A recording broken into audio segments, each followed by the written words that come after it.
Hello friends, வணக்கம். Welcome back to Happy Home Makers kitchen. எல்லோரும் நல்லா இருக்கீங்களா? இன்றைக்கி நம்ம வீட்லேயே பூஸ்ட் எப்படி செய்கிறது அப்படின்னு பார்ப்போமா. கிட்டத்தட்ட ஒரு 90 to 95% பூஸ்ட் மாதிரியே இதோட டேஸ்ட் இருக்கும். வாங்க தேவையான பொருட்கள் என்னென்னு பார்ப்போம். ஒரு 10லேருந்து 12 முந்திரி, ஒரு 2 டேபிள் ஸ்பூன் அளவுக்கு வறுத்த நிலக்கடலை. உங்ககிட்ட பச்சை நிலக்கடலை இருக்குது அப்படின்னா நீங்கள் வறுத்து கூட இதை எடுத்துக்கலாம்.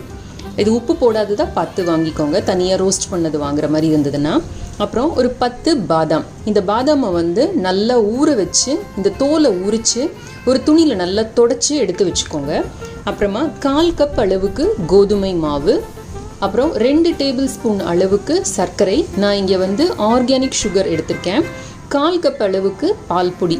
நீங்கள் எவ்வளோ கோதுமை மாவு எடுக்கிறீங்களோ அதே அளவுக்கு பால் பொடியும் எடுத்துக்கிட்டிங்கன்னா சரியாக இருக்கும். இந்த ரெசிப்பியில் இந்த பால் பவுடரை போட்டிங்க அப்படின்னா தான் உங்களுக்கு பூஸ்ட் மாதிரி ஆனால் ஒரு டேஸ்ட் கொடுக்கும். இதை விட்டிங்க அப்படின்னா வராது. அப்புறம் இந்த பால் பொடி வீட்டில் செய்ய முடியுமா அப்படின்னு நீங்கள் நிறைய பேர் கேட்டிருந்தீங்க. பால் பொடி நம்மளால் வீட்டில் செய்யவே முடியாது.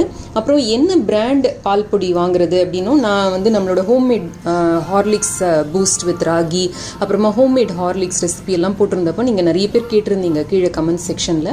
உங்களுக்கு என்ன விருப்பமோ நீங்கள் வாங்கிக்கோங்க. நான் இன்றைக்கி அமுல்யா பிராண்ட் வாங்கியிருக்கேன். அப்புறம் இதுக்கு போடுறதுக்கானது நீங்கள் சுகர் வேணாலும் எடுத்துக்கலாம். ஆனால் குழந்தைங்களுக்கு சுகர் இப்போ சேர்க்கக்கூடாதுன்னு சொல்கிறாங்க இல்லையா. பெஸ்ட்டு இதுக்கு பனங்கருப்பட்டியை நல்லா இந்த மாதிரி 1-2 பொடிச்சு வச்சுக்கிட்டு அதை ஆட் பண்ணிங்க அப்படின்னா நல்லாயிருக்கும். அப்படி இல்லை அப்படின்னா நீங்கள் பொடிச்ச வெல்லம் கூட ஆட் பண்ணிக்கலாம். இந்த பனங்கருப்பட்டி இந்த சாக்லேட் ஃப்ளேவரோட நல்லா போகும். அதனால நீங்கள் இது எடுத்துக்கிறது நல்லது. அப்புறம் 1 டேபிள் ஸ்பூன் அளவுக்கு கொக்கோ பவுடர் எடுத்துக்கோங்க, அந்த சாக்லேட் ஃப்ளேவர் நல்லா வரத்துக்காக. இதோட அளவு உங்கள் குழந்தையோட ஸ்வீட் அளவுக்கு ஏற்றபடி நீங்கள் அட்ஜஸ்ட் பண்ணி இதை சேர்த்துக்கலாம்.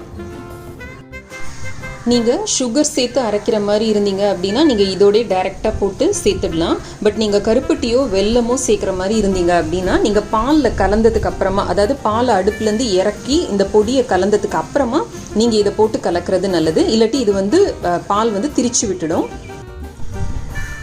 இதில் ஃப்ளேவருக்கு நீங்கள் பியூர் வனிலா எக்ஸ்ட்ராக்ட் சேர்த்துக்கலாம். இல்லை நீங்கள் சாக்லேட் ஃப்ளேவர் உங்கள் குழந்தைக்கு ரொம்ப பிடிக்கும் அப்படின்னா சாக்லேட் எக்ஸ்ட்ராக்ட் கூட நீங்கள் சேர்த்துக்கலாம். சாக்லேட் ஃப்ளேவரை காஃபி நல்லா தூக்கி கொடுக்கும். ஸோ நீங்கள் இந்த பூஸ்ட்டை பெரியவங்களுக்கு செய்கிற மாதிரி இருந்தீங்க அப்படின்னா நல்லா ஒரு 1/4 டீஸ்பூன் அளவுக்கு இந்த இன்ஸ்டன்ட் காஃபி பொடி ஏதாவது ஒரு பிராண்டு இதோட நீங்கள் சேர்த்து கலந்து வச்சுக்கிட்டீங்க அப்படின்னா கிட்டத்தட்ட நமக்கு பூஸ்ட் சுவையே கிடைக்கும். இதில் ஒரு பேனை நல்லா ஹீட் பண்ணிட்டு நம்மளோட முந்திரி, அப்புறமா நம்ம எடுத்து வச்ச நட்ஸு எல்லாத்தையுமே லைட்டாக வறுத்து எடுத்துக்கலாம். நம்ம இந்த கடலையெல்லாம் ஆல்ரெடி வறுத்தது தான், ஸோ லேசாக வறுத்த போதும். இந்த முந்திரி பருப்பையும் இந்த பாதாம் பருப்பையும் மட்டும் நம்ம நல்லா வறுத்துக்கிட்டா போதும். முந்திரி பருப்பு எடுக்கிறப்ப உடச்சி போடுறது நல்லது. ஏன்னா சில நேரம் உள்ளே பூச்சி இருக்கிறதுக்கு வாய்ப்பு இருக்குது.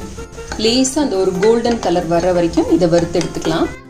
அடுத்தது இந்த கடலையை போட்டு லைட்டாக ஒரு சூடு ஏறினா போகிறது, ஆல்ரெடி வறுத்ததுனால. அடுத்தது பாதாமை போட்டு வறுத்துக்கோங்க. என்கிட்ட பாதாம் பொடி இருக்கிறதுனால நான் இன்றைக்கி அதை எடுத்துக்கிறேன். அதே அளவு ஒரு 1.5 டேபிள் ஸ்பூன் அளவுக்கு நான் எடுத்துருக்கேன். இதை போட்டு இப்போ லைட்டாக வறுத்துக்கிறேன். இதோடையே நம்ம எடுத்து வச்சிருக்கிற இந்த கோதுமை மாவையும் சேர்த்து போட்டுடலாம். ரொம்ப ஸ்லோ ஹீட்டில் வச்சு இதை நல்ல வாசனை வர்ற வரைக்கும் வறுத்து எடுங்க. ரொம்ப சீக்கிரம் இது ப்ரௌன் ஆகிடும். அப்படி உங்களுக்கு ரொம்ப ப்ரௌன் ஆகிற மாதிரி தோணுச்சு அப்படின்னா கொஞ்சம் அப்படி மேலே எடுத்து வச்சு 2 கிளறிட்டு திரும்ப அந்த அடுப்பில் எடுத்து வச்சு கிளறுங்க. இந்த மாதிரி பண்ணால் எல்லா இடமும் ஈவனாக நமக்கு ரோஸ்ட் ஆகி கிடைக்கும். அந்த மாவோட பச்சை வாசனை போகிற வரைக்கும் நம்ம அதை வறுத்து எடுத்துக்க போகிறோம். இதை கைவிடாமல் கிட்டத்தட்ட ஒரு 2-3 நிமிஷம் வரைக்கும் நம்ம லோ ஹீட்டில் கிளற மாதிரி இருக்கும். கொஞ்சம் விட்டுட்டாலும் அடியில் இருக்கிற கலர் மாத்திரம் மாறிடும், மேலே அதே மாதிரி ஒயிட்டாக இருக்கும். அதனால் பார்த்து கொஞ்சம் கிளறிக்கிட்டே இருங்க. இந்த மாதிரி கொஞ்சம் லைட்டாக நிறம் மாதிரி நல்ல ஒரு வாசனை வர்றப்ப அடுப்பை நிறுத்திடுங்க. இதை இமீடியட்டாக எடுத்து ஒரு தட்டில் போட்டு ஆற விட்டுடுங்க. இல்லாட்டி இப்போ பார்த்தீங்கன்னா அடியிலே கொஞ்சம் லைட்டாக ப்ரௌன் ஆக ஆரம்பிக்குது பாருங்கள். இந்த பாத்திரத்தில் விடாதீங்க. இந்த மாதிரி ஒரு தட்டில் இப்படி பரப்பி விட்டுடுங்க. கொஞ்சம் நேரம் ஆறட்டும். இந்த பேனை ஒரு கிச்சன் டவல் வச்சு நல்லா இப்படி தொடச்சி க்ளீன் பண்ணிவிடுங்க. இப்போ இந்த பேனை திரும்ப ஹீட் பண்ணி நம்ம எடுத்து வச்சுருக்கோம் பார்த்தீங்களா இந்த சுகர், இதை எடுத்து இதில் சேர்த்துக்கோங்க.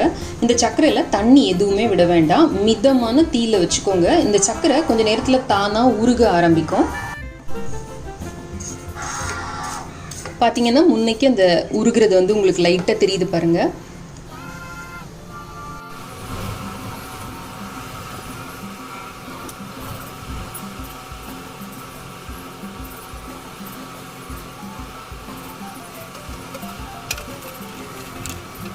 மாதிரி நல்ல தங்க கலரில் வர்றப்ப கேஸ் ஆஃப் பண்ணிடுங்க.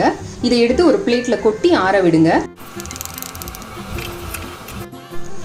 நல்லா இந்த மாதிரி ஒரு கோல்டன் கலர் வர்றப்ப உடனே இறக்கிடுங்க. இது இன்னும் கொஞ்சம் ஜாஸ்தி ஆனிச்சு அப்படின்னா கசக்க ஆரம்பிச்சிடும். அப்புறம் அதை தூக்கி கொட்டிட்டு நம்ம வேற தான் பண்ணுற மாதிரி இருக்கும். இதை இப்போ இந்த மாதிரி போட்டிங்க அப்படின்னா இது பாருங்களேன், ஒட்டவே இல்லை பாருங்கள். கொஞ்சம் நேரத்தில் இது நல்லா காஞ்சி கிடைக்கும், நமக்கு அப்படியே ஒரு கிளாஸ் மாதிரி கிடைக்கும்.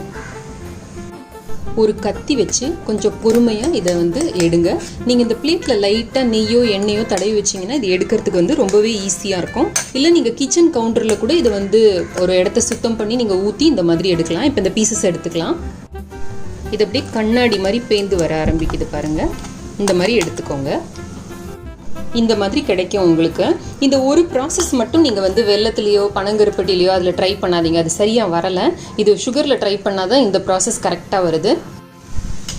இந்த மாவு இதெல்லாம் ஆறிக்கிட்டு இருக்கிறதுக்குள்ளார இந்த நம்ம எடுத்து வச்சுருக்கிற பருப்பு இருக்குது பார்த்தீங்களா, இதில் ஏதாவது ஒன்றுத்தில் நமக்கு எவ்வளோ வனிலா எசன்ஸ் வேணுமோ அதை சேர்த்துக்கலாம். சேர்த்து அதை பெரட்டி விட்டோம் அப்படின்னா அதுவும் கொஞ்சம் நல்லா ஆறி இருக்கும் நமக்கு. நான் இதையே ஒரு பிளேட்டில் போட்டு நல்லா அப்படியே ஆற விட்டுருக்கேன். இப்போ நம்மளோட நட்ஸ் எல்லாம் நல்லா ஆறியிருக்கு, மாவும் ஆறியிருக்கு. இந்த சுகர் கிறிஸ்டல்ஸும் பாருங்கள், இந்த மாதிரி கலக்கலன்னு உங்களுக்கு சத்தம் கேட்கணும். ஒருவேளை கொஞ்சம் பிசு பிசுப்பாக இருக்கிற மாதிரி இருந்தது அப்படின்னா கொஞ்சம் நேரம் ஃப்ரீசரில் வச்சு எடுத்தீங்க அப்படின்னா இது நல்லா நமக்கு ஹார்டாகி கிடைக்கும். இதை உடனே செஞ்ச உடனே கிரைண்ட் பண்ணிடுறது ரொம்ப ரொம்ப முக்கியம். இல்லாட்டி இது திரும்ப ஸ்டிக்கியாக மாறிடும். இப்போ மிக்சியில் முதல்ல இந்த சுகர் கிறிஸ்டலை போட்டு நல்லா அரைச்சி எடுத்துக்கலாம். நான் சொல்கிற இந்த ஆர்டரே நீங்கள் ஃபாலோ பண்ணுங்கள். அப்போ தான் நமக்கு கரெக்டாக இது அரைச்சி கிடைக்குது. இப்போ இது நல்லா பொடியாக அரைஞ்சிருக்கு. இதில் இப்போ நம்ம நட்ஸ் ஆட் பண்ணிக்கலாம். இந்த நட்ஸ் அரைக்கிறப்ப ஒரே அடியாக மிக்சியை திருப்பாமல் கொஞ்சம் கொஞ்சமாக பல்ஸ் பண்ணி அரைச்சிங்க அப்படின்னா தான் உங்களுக்கு எண்ணெய் மாதிரி ஆகாமல் இருக்கும். இப்போ பாக்கி இருக்கிற எல்லா இன்க்ரீடியன்ஸையும் போட்டு நம்ம அரைச்சிக்கலாம். இப்போ கொக்கோ பவுடர் ஆட் பண்ணுறேன், இந்த மில்க் பவுடரும் ஆட் பண்ணுறேன், இந்த கோதுமை மாவு நம்ம வறுத்து வச்சது இதையும் சேர்த்துக்கலாம். இதில் நம்ம பால் பவுடர் அப்புறம் இந்த நட்ஸு அதெல்லாம் கலந்துருக்கிறதுனால இது டக்குன்னு கட்டி பிடிச்சி போயிடும். அதனால உடனே இதை எடுத்து ஒரு ஏர் டைட் பாட்டிலில் போட்டு வச்சுருங்க. நீங்கள் கொஞ்சம் கூட குவான்டிட்டி செய்கிற மாதிரி இருந்தீங்க அப்படின்னா ஒரு பெரிய பாட்டில் அதை ஸ்டோர் பண்ணி வச்சுக்கோங்க. உங்களுக்கு டெய்லி தேவைக்கு எவ்வளவோ அதை மட்டும் எடுத்து ஒரு சின்ன பாட்டிலில் போட்டு வச்சுக்கோங்க. ஏன்னா பாட்டிலை திறந்து மூடிட்டு இருந்தோம் அப்படின்னா இது கட்டி தட்டி போயிடும். இதில் சீக்கிரம் அந்த நட்ஸோட அளவும் நான் சொன்ன அளவு போட்டுக்கோங்க. கொஞ்சம் கூட சேர்த்துட்டோம் அப்படின்னா அந்த ஒரு மாதிரி ஒரு ஸ்மெல் வர ஆரம்பிக்குது, அந்த டேஸ்ட் மாறிடுது. பாலை நல்லா காய வச்சுக்கோங்க. நீங்கள் பாலில் தான் போடணுன்ட்டு அவசியம் இல்லை. நம்ம பால் பவுடர் சேர்த்துருக்கிறதுனால வெந்நீரில் கூட இதை போடலாம்.